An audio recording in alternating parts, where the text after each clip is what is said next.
Guys, Chris here, South Florida Boat Center. We're back with another update on our 261 1989 Mako. We've got the water tank in. We put a bulkhead in front of the water tank, and remember that water tank went in an area that was all foam before, so it was just wasted space. We got our 67-gallon water tank in there from Welding World Miami, and then we went ahead and put the bulkhead in behind it. That's 1-inch Cusa board that we used. We laminated each side with 6 layers of 1708 fiberglass.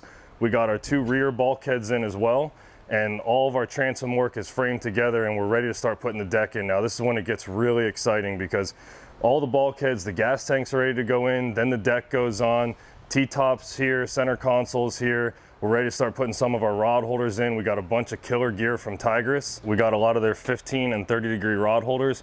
In the back of the boat, we're gonna stagger 30 and 15-degree rod holders, and what that'll allow us to do is, when we're trolling with those staggered offset rod holders, when we're running a double line on the outside on the outriggers, when we get a breakout where the 2 fish hit at the same time, those baits will stay separate from each other. Or even if a clump of weed grabs one of them, it'll pop the clip out and those rods won't tangle. So we're gonna run staggered 15s and 30s in the back, and then around the bow, we're gonna run all 15s all the way around the bow. That way when we're drifting sideways and we're flying kites, we can have a nice spread in the front and the back with a good offset with these 15-degree rod holders. So this is our 5 rod holder rack we got from Tigress. This is a really nice prefab unit. The rod holes are really tight to the bracket itself, so it takes up less space. That's gonna allow our engines to trim all the way out of the water without having any cowling interference here on the rod holders themselves.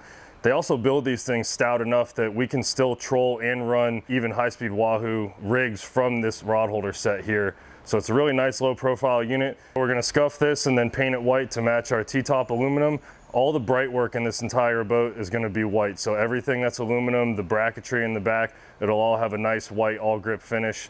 Really tie the whole boat together well. You can see we have our hull side sanded down, and one thing, when you start getting the paint off the boat, you start to find all the original issues that the boat had here and there, old body repairs like we have down here.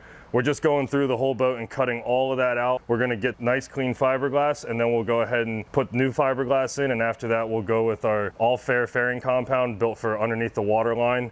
And then after that, a nice coat of primer. We'll sand that smooth, we'll block it smooth, and then we're ready for paint. Coated the inside of our live wells with this nice baby blue color. We're doing that in all 3 of the live wells.